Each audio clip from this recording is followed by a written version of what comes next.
Good morning, children. Welcome to the science class. In today's class, we are going to start the chapter 4 Sorting Material into Groups. First, we are going to discuss about the objects around us. We have so many varieties of food and clothes, right? Not just food and clothes, there is such a variety of objects everywhere. We see around us a chair, a cycle, cooking utensils, toys, books, right?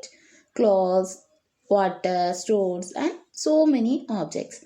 All these objects have different shapes, different colors, and they used us different ways, right? Look around you and identify objects that are round in shape.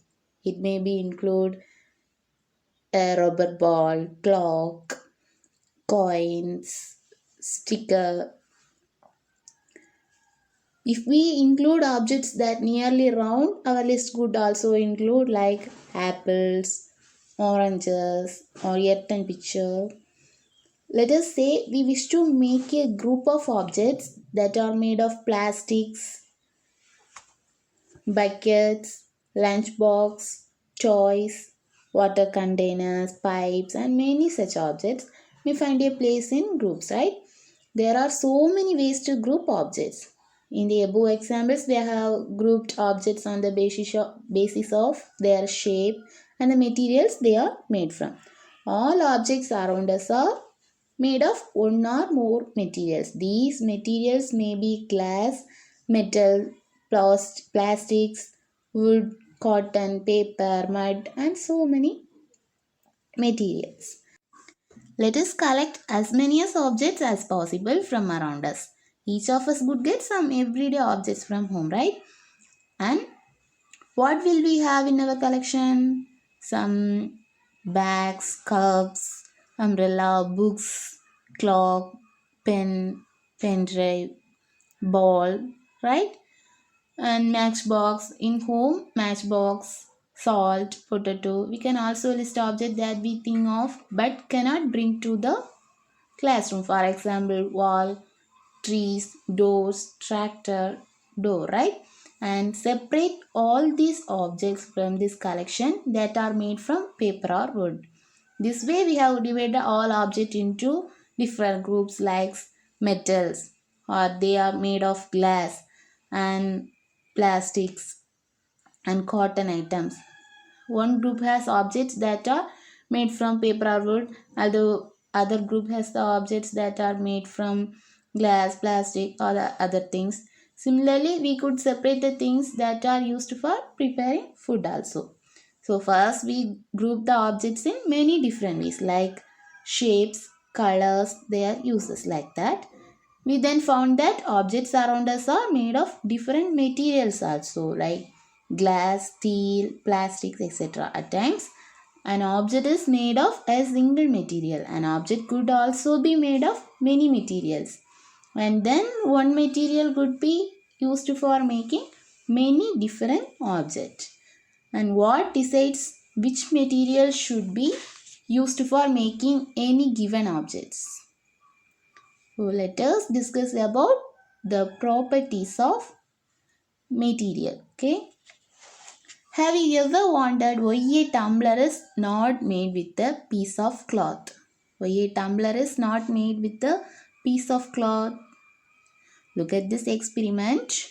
If we use the cloth, the water will flow out flow up like this, right? So we generally use a tumbler to keep a liquid.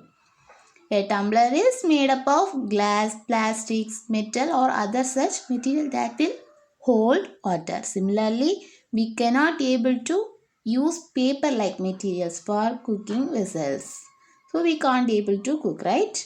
So that we choose a material to make an object depending on its properties and the purpose for which the object is used.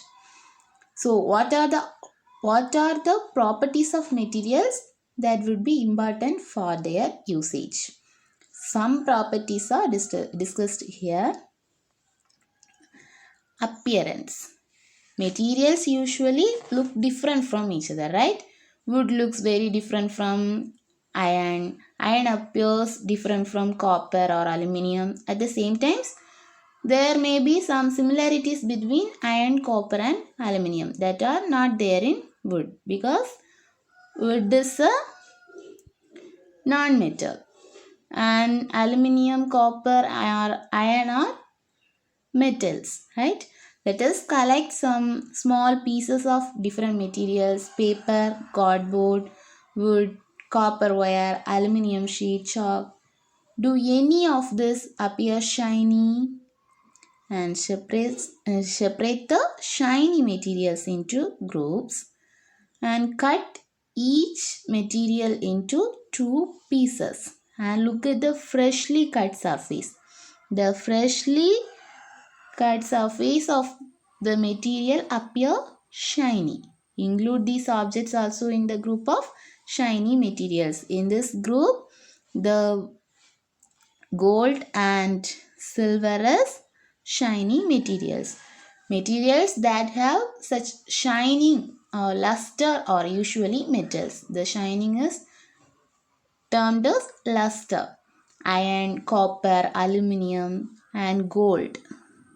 Gold, silver, copper, these are the examples of metals. Some metals often lose their shine or appear dull because of the action of air or moisture on them.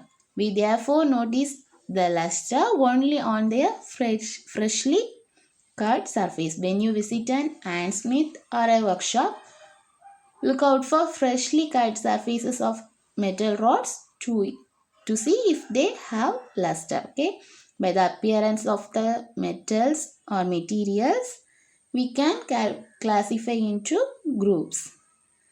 Then let us see the hardness of the materials.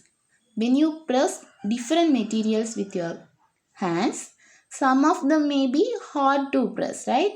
While others can be easily pressed. Take a metal and try to scratch it. Scratch it. The surface of a piece of wood, aluminium, a piece of stone, nail, glass, cotton, sponge, any other material or object, you can easily scratch some materials, while some cannot be scratched so easily. The materials which can be compressed or scratched easily are called soft material. The material which can be compressed so easily are called soft materials. Some other materials which are difficult to scratch it are compressed it.